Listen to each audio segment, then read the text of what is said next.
Existió una época donde Disney era sinónimo de futuro, imaginación y creatividad. Un lugar donde los mundos no se reciclaban, se creaban. Walt Disney heredó ideales de optimismo por un mañana mejor, a un sinfín de escritores, animadores y directores. De esa filosofía nacieron universos enteros, personajes e ideas que definieron generaciones. Pero este éxito se convirtió a su vez en una maldición. El mañana que Disney prometió jamás llegó. En su lugar tenemos un hoy que puede resultar decepcionante, lo que nos convierte en seres anclados al ayer, a la nostalgia. Ahora las personas intentan replicar experiencias consumiendo cientos de remakes y continuaciones forzadas. De manera irónica, Tomorrowland, cinta que habla del optimismo por el mañana, se convirtió en el último clavo del ataúd de la creatividad de Disney. Pero esto no empezó aquí. Existe una película llamada Tron Legacy, la cual también viene de una franquicia y de hecho es una secuela. Pero Disney demostró cómo se puede ser original, creativo y artístico, incluso con una continuación. El contexto de la cinta no es el mismo que el de Toy Story 4, Mulan o El Rey León. Tron 1 no fue una cinta taquillera ni exitosa, fue una que trascendió poco a poco y se convirtió en una franquicia de culto para un nicho bastante reducido. Legacy no era una secuela súper exigida por las personas, ni tampoco una idea que aseguraba millones de dólares. El director Joseph Kosinski vio una oportunidad en este universo, el cual estaba limitado por los avances tecnológicos de aquella época. 28 años después, el mundo había cambiado, el cine estaba convirtiendo lo imposible en realidad,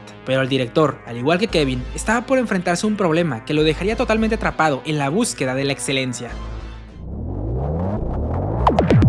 La red es una frontera digital, un símbolo que todos conocemos como una línea que conecta todo. El creador lo describe como una autopista, mientras vemos en pantalla cómo estas redes forman las ciudades urbanas. Así, la cinta nos integra a la era moderna y digital, una etapa la cual estaba en transición cuando la primera película de Tron se estrenó. El azul inunda la cámara. Tras el repentino abandono y desaparición de su padre, el joven Sam vive con angustia y vacío. El uso del color en casi todo el inicio de la cinta representa un presente frío y cínico, para que cuando Sam entre al juego, sientas ese contraste, la diferencia entre aburrimiento y epicidad. Mientras que un tipo se avienta del acantilado con tal de no jugar, el prota Alto Chad vive con emoción cada momento. ¿Y cómo no lo va a hacer si entraron dos negras a desvestirlo? Una representación de las comodidades que nos entregan las inteligencias artificiales y la tecnología. Un tipo le empieza a atacar con un disco y él se la vive, no se asusta, no llora, no pide paz. Se pone a jugar hasta matar a su oponente. Disfruta esto pues conoce a su rival. Es uno de los juguetes que su padre le regaló. Estar aquí, luchando en su juego, es el contacto más cercano que ha tenido con él desde que desapareció. Pero la diversión se acaba cuando se da cuenta que su rival es el mismísimo Tron. Así es, el nombre de la película. Solo que ahora se llama Rinsler y es de color rojo porque se volvió malvado. Sin muchas complicaciones se despacha al prota, pero le perdona la vida al verlo sangrar. Lo identifica como un usuario y pide que paren la batalla. El jefe detrás de todo es también su jefe, su papá, Kevin Flynn, pero no ha envejecido para nada, se ve re joven. Lo que envejeció re mal es este CGI de rejuvenecimiento, porque en realidad este de acá no es Kevin sino Clue, una IA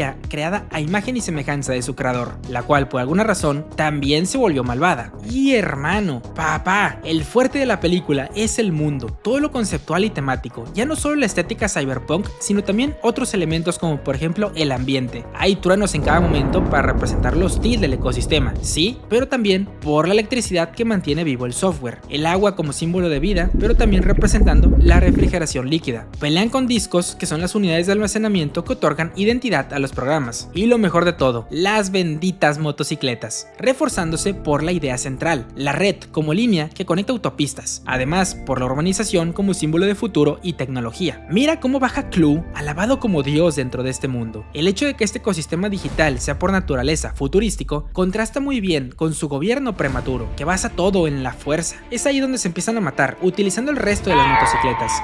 Mientras el espectador se está extasiando con los efectos de sonido y los visuales, el prota empieza a mejorar en el juego y a batir a sus oponentes. Luego de perder la moto, se pone de pie con sus dos huevos para recibir a Clue, pero es salvado por Quorra, que entra en un vehículo aún más impresionante, con el cual se despacha fácilmente a todos los NPCs escapando de la situación, y lo lleva ahora sí con su verdadero padre, teniendo un emotivo reencuentro, ya que Kevin nunca lo abandonó como todos creían, sino que estuvo atrapado en este juego. Se obsesionó con seguir evolucionando y perfeccionando este mundo para extraer esa información y mejorar el mundo real. Pero entonces ocurrió algo que ni siquiera su creador había previsto. En medio de la investigación, algo nuevo emergió dentro del sistema. No era un programa o una línea de código, eran los ISOs, formas de vida con ADN digital propio, seres que nadie había programado. Pero ¿cómo era posible? ¿Cómo podía surgir vida en un mundo que en teoría estaba completamente bajo control de su creador? Kevin definió ese suceso inexplicable como un milagro. Esto había sido un golpe mental, filosófico y espiritual. Se dio cuenta que había estado dentro de una caverna todo ese tiempo.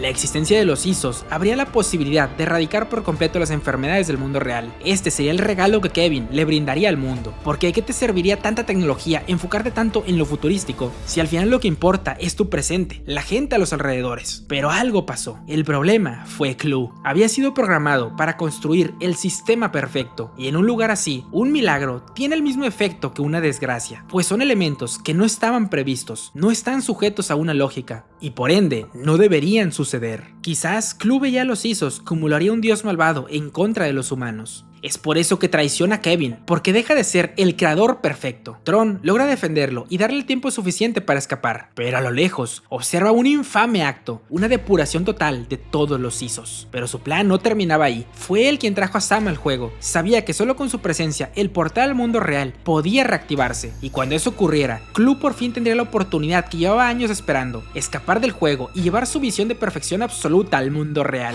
Sam quiere ir de inmediato a impedir sus planes, mientras que Kevin prefiere mantenerse al margen, puesto que sin su disco, Clu no puede salir del juego. La película vuelve a plasmar un contraste entre lo perfecto y lo imperfecto. Mantenerse quieto y en su base es una victoria asegurada, 100% de probabilidades de evitar el plan de Clu. No habrá ninguna apertura de ventaja a su rival, pero también permite que el sistema arcaico de Clu siga en funcionamiento, por lo que el plan de Kevin tan perfecto no era. Disney asegura éxitos millonarios con remakes, pero si no construye algo a futuro, ¿hasta cuándo te va a durar el imperio? Es ahí donde entra Sam, que sin un plan muy sólido y sin ser el mejor guerrero, quiere ir a derrotarlo y salvar al mundo. Quizás el protagonista es la viva representación de Tron, una película imperfecta que fracasó en su misión, pero es mejor que mantenerse atrapado en el status quo. Sam es ese rebelde que lo apuesta todo y sale mal, lo traicionan, corre esa herida de gravedad. Sam por poco la palma si no fuera porque Kevin llega a salvarlo, pero esto no pasaría inadvertido, ya que su disco es arrebatado, lo que le da la oportunidad a Clu y a su ejército de salir al mundo exterior. Finalmente, llegamos al clímax, donde Clu suelta un discurso en modo dictador con delirios de Dios, anticipando lo que está por hacer, un mundo creado a semejanza de sus ideales de perfección. Quizás ese rejuvenecimiento a CGI no sea un error, sino que es una representación de cómo lo perfecto puede ser tan perfectamente imperfecto, además representando esos CEOs billonarios que parecen robots. Se arma todo un desmadre hasta que por fin llegamos a otro de los momentos llenos de aura de la cinta, cuando en lugar de motocicletas utilizan aviones todos mamalones dispararráfagas 7000. Joseph Kosinski entiende lo importante que es tener un buen escenario en un confrontamiento final, uno que plasme las ideas de tu largometraje. La pelea sucede en un puente con una luz al final del camino. Esa estructura suele representar el camino hacia la muerte. En este caso, también simboliza el camino hacia otro estado de existencia. Si gana Clu, llevará la desgracia al mundo real. Si gana Sam, llevará consigo el milagro, ya que Quorra es la última ISO superviviente, y no está en la pelea final por casualidad o porque sea muy bonita. Es aquí donde creador se confronta con creación. Nos damos cuenta de que Clu, más que un dios, es un humano, es la representación de un ateo enfermizo. Los milagros perturbaron su existencia, su chip fue dañado, se rebela contra su dios cuando ya no lo ve como uno. Y claro, al igual que en la profecía, la entidad divina tiene que sacrificarse para otorgarnos la posibilidad de vivir. Kevin se queda encerrado traicionado en la habitación del tiempo durante 10.000 años, junto a los restos de sus intentos de perfección. Esos que al igual que las ideas de Disney quedarían estancadas, pues $400 millones no era nada comparado con Toy Story y Alicia en el País de las Maravillas, que hicieron en ese año más de $1.000 millones. A no ser que un milagro sucediera. La película de Tron Legacy no generó millones, pero sí un fuerte impacto. La música de Daft Punk, esa estética digital y las motocicletas se incrustaron en la cultura popular de una manera silenciosa pero efectiva. Esto, junto a las ganas del director, hicieron realidad el inicio de Tron Ascension, la tercera de la saga. Exploraría un conflicto diferente, el mundo digital entrando al mundo real, y se estaría filmando en octubre del 2015. A no ser que un rotundo fracaso cambiara la historia de la compañía por siempre.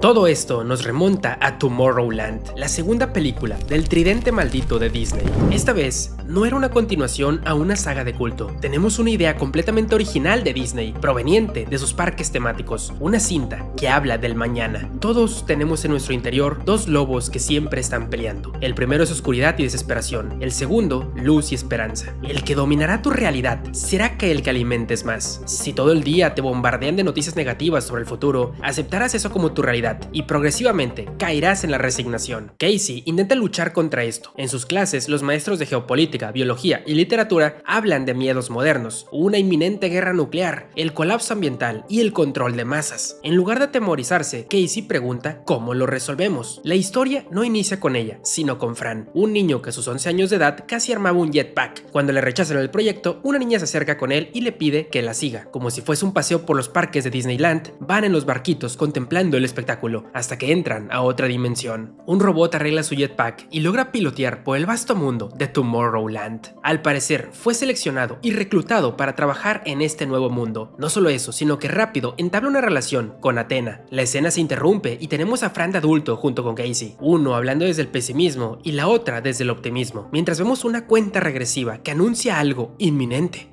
No dejan en claro si estamos ante una película de comedia o una de apocalipsis. Eso tendremos que decidirlo nosotros. Los intérpretes siguen contextualizando a la audiencia de cómo terminaron aquí. Como Casey no deja de interrumpirlo, Fran le dice que mejor cuente su historia. Hija de un ingeniero de la NASA, súper inteligente y luchadora de causas sociales, es arrestada por uno de sus actos de filantropía. Sale gracias a los contactos de su padre, pero cuando le piden que recoja sus cosas, hay una insignia que no reconoce. Al tocarla, puede observar un mundo completamente diferente. Es aquí donde llega la mejor escena del largometraje. Las interacciones de Casey con el mundo de Tomorrowland. Nunca me llevaron de niño al cine para ver esta película, pero siempre que veía el tráiler me quedaba asombrado, y hoy al ver la cinta sentí haber completado un arco argumental, porque toda esa secuencia no me decepcionó, y pese a ser imágenes de un futuro, me generan una nostalgia extraña, algo así como el Fruitier Ello, esa estética clásica del Windows, un futuro que nunca llegó, al igual que las promesas de Disney, porque mientras más avanza la cinta, nos damos cuenta que no siempre los intentos arriesgados son Tron, y podemos ver cómo Dios quisiera estar en esas piscinas. Lo peor de esta cinta es su segundo acto. A Casey se le acaba la pila de la insignia justo cuando iba a experimentar un viaje espacial, por lo que se queda calientísima. Busca información y llega hasta unos coleccionistas que buscaban la pieza. Son amables e intentan de todas las formas pacíficas posibles averiguar cómo consiguió la insignia. Casey les repite que no sabe cómo la obtuvo, así que esos robots se ven obligados a matarla. La niña del principio aparece y congela a los droides, salva a Casey y luego mata a sus enemigos. Algo curioso, el mundo de Tomorrowland se ve genial, sorprendente. Me gustó toda la escena anterior, pero hay muchos elementos estéticos que son demasiado genéricos. Véase las pistolas que parecen sacados de alguna serie de bajo presupuesto. Y resulta que los habitantes de Tomorrowland tienen unos robots chats que se encargan de dominar el mundo bajo las sombras y silenciar a cualquier persona que sepa del mundo del mañana, por lo que Cassie y Athena serán blancos principales. Esta niña es un robot igual que sus enemigos, pero por alguna razón desarrolló la ética humana, aunque eso no le evitó dejar abandonada a Casey a media carretera para que se encuentre con Fran, ese mismo niño, pero ahora sin sueños, ni aspiraciones, ni esperanza. Sabe que el mundo corre peligro, pero ni aún así se quiere unir a la causa. Cassie tiene que entrar a la fuerza y empieza a entender las cosas.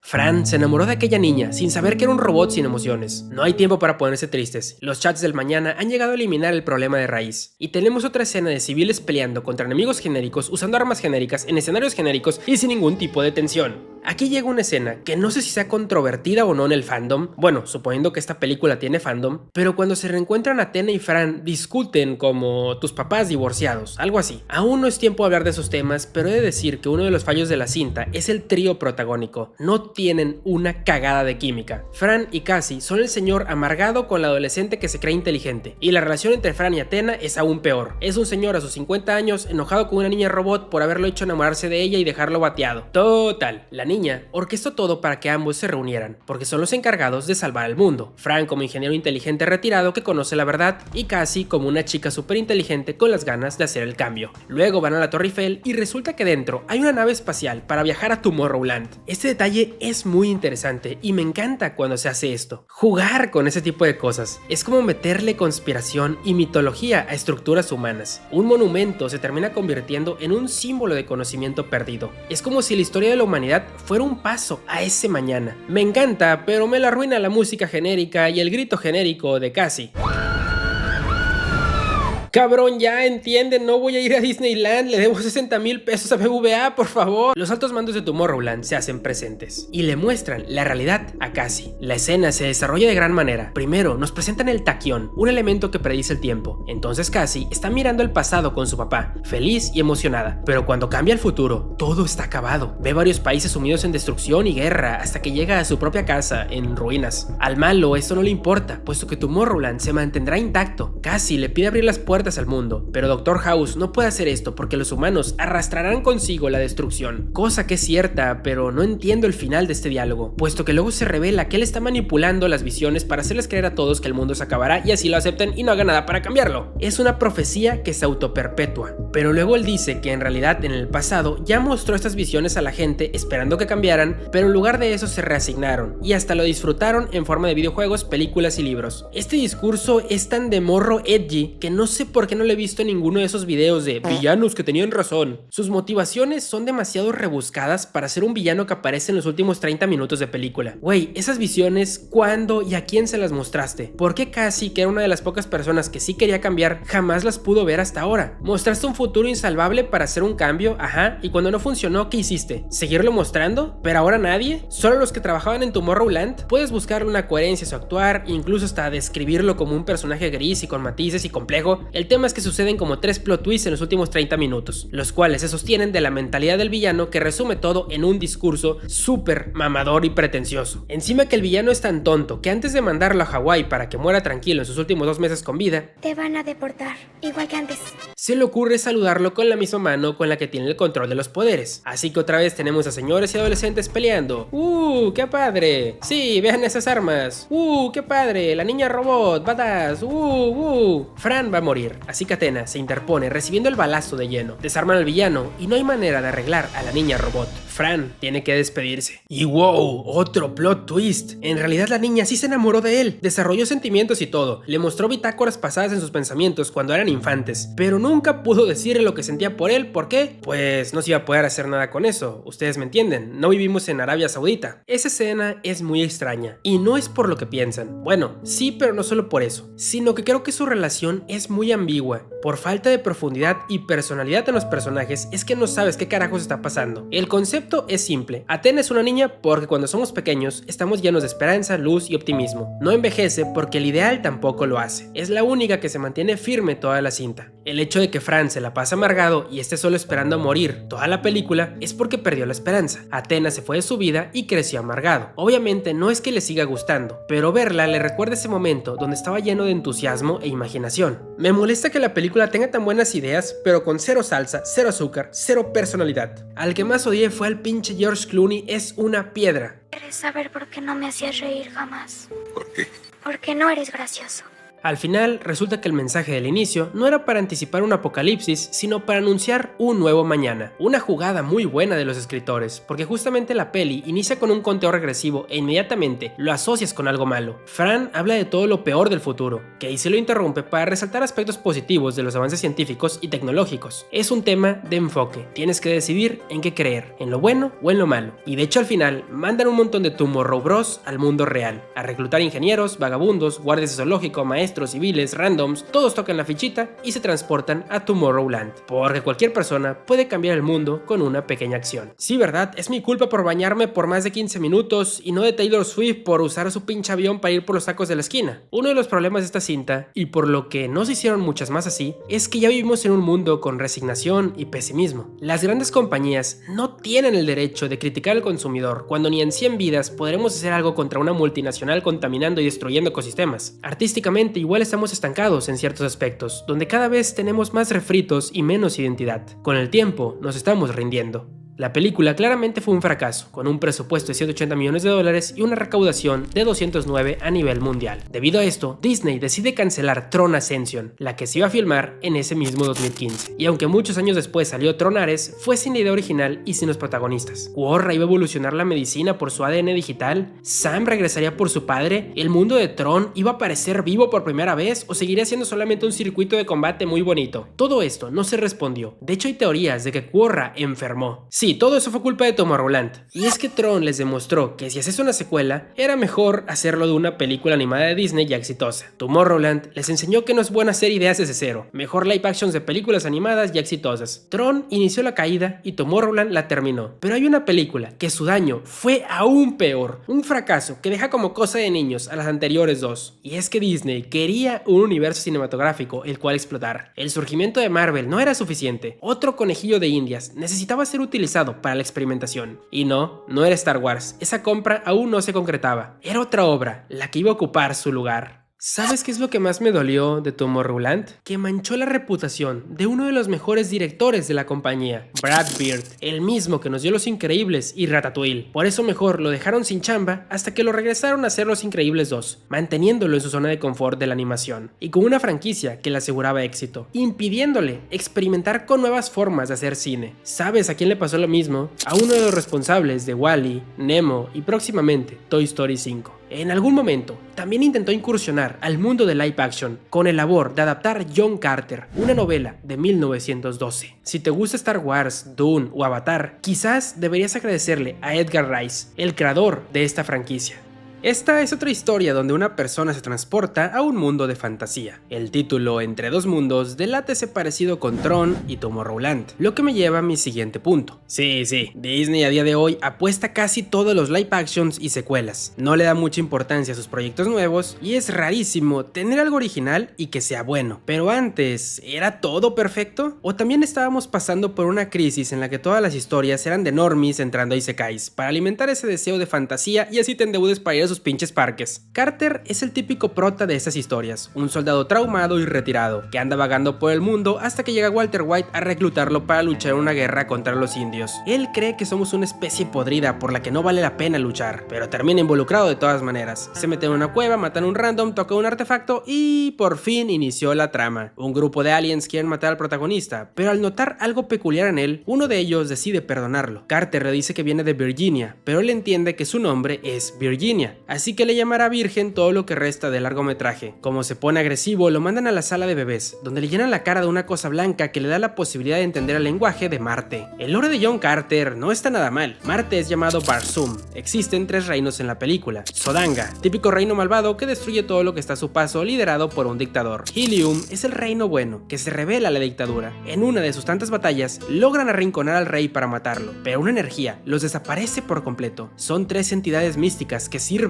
aparentemente a una diosa, la cual ha elegido a Zaptan para gobernar. Targs es el único reino que sí parece de Marte, seres de 4 brazos con mentalidad de cavernícola, solo creen en la fuerza y matan a los débiles. Es hasta que un día observan naves enemigas peleando y John Carter aprovecha las ventajas gravitacionales de la Tierra para saltar como si fuera Hulk para salvar a la princesa de Helium, nuevamente reforzando esa idea de fantasía. Sí, yo estoy valiendo verga en la vida real, pero quizás sea porque estoy en el lugar equivocado. En otra vida hubiera sido especial. La mujer que salva no solo es una princesa y científica, sino también guerrera. Todo el apartado musical de esta pelea te grita que quieres ser Star Wars. En lo visual también veremos naves muy parecidas a Dune, y en lo narrativo una trama parecida a la de Avatar. Un grupo con un arma divina enfrentando a Helium que apenas pueden defenderse, y a los Targs que su cultura les prohíbe pelear en naves. Después de la gran hazaña de Carter al deshacerse de los enemigos, es venerado por todo Targ. Incluso como recompensa le dan a la princesa, ya que es su rival política y la acaban de tomar presa. Parece que las cosas están yendo súper bien para el protagonista.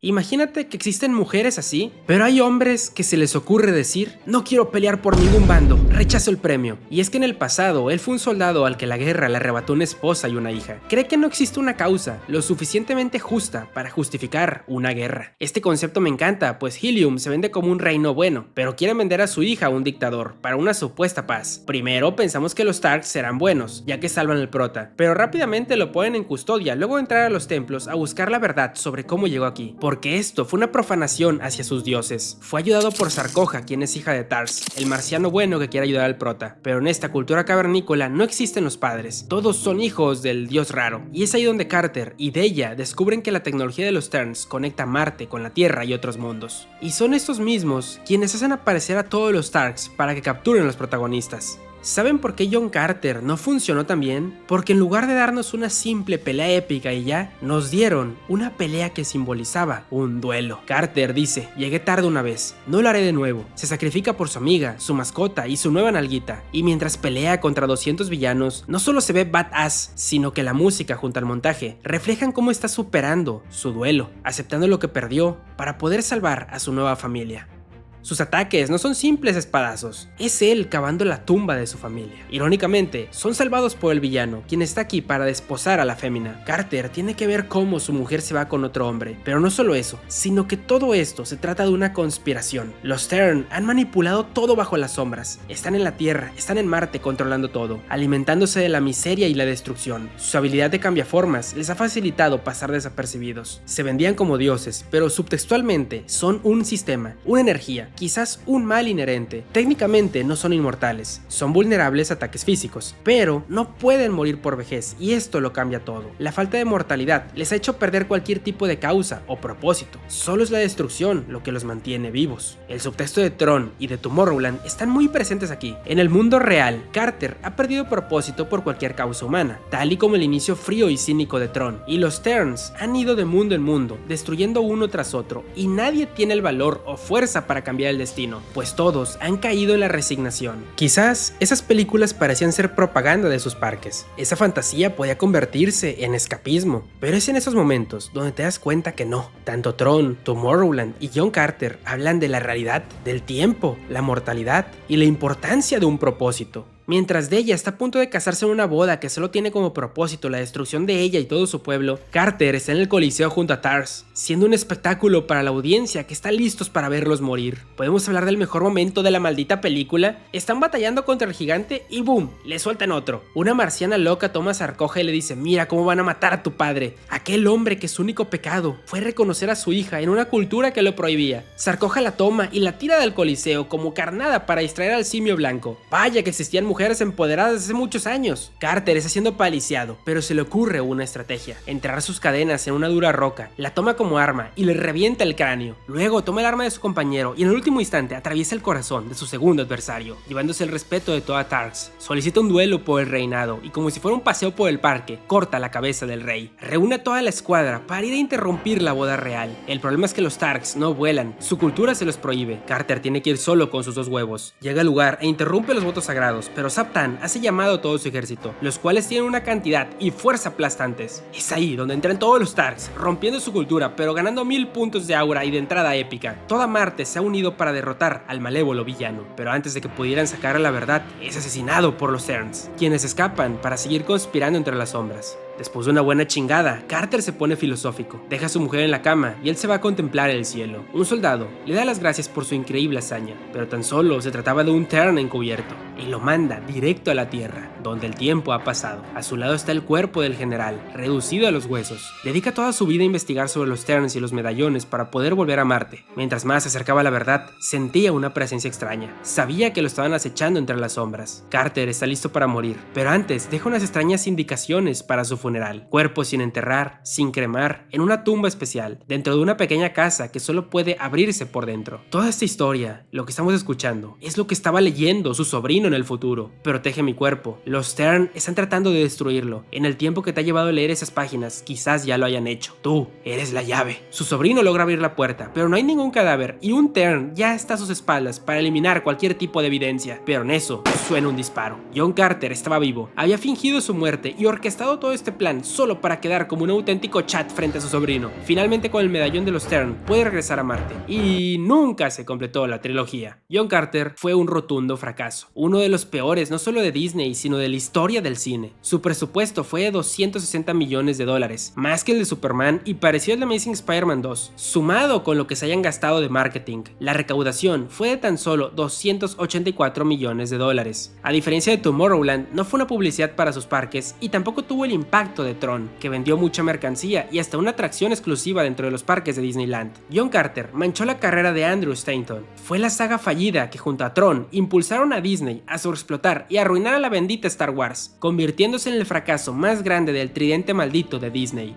De las 3 películas que vi hoy, sin lugar a dudas mi favorita fue John Carter. Tiene escenas que son verdaderamente épicas. Della me encantó, fuerte pero muy femenina a la vez. La relación con Carter es muy buena, se siente la tensión cada segundo. A pesar de que no se explora en profundidad, hay muchos detalles de lore geniales, como lo que son las culturas de las especies. Me gusta eso de que la esposa usa el mismo vestido de la madre, o sea, ya desde ahí sabías que estaban locos. Ese final cuando lo regresan a la Tierra y ve cómo pasó el tiempo con el cadáver de su compañero me hizo helar la sangre. Y y luego te dan tremendo plot twist de por qué John Carter estaba muerto al inicio de la peli. Todo eso fue majestuoso. Para muchos, la película fracasó porque la adaptación llegó tarde. A pesar de que el libro original John Carter inspiró a Avatar, Star Wars, Dune y otras más, a los ojos del público eso se sentía como una copia de esas cintas. En 1900, el planeta de Marte era algo más desconocido, incierto o incluso hasta mágico. Un lienzo sin pintar, donde los escritores podían fantasear sobre qué se encontraba ahí. Pero en 2012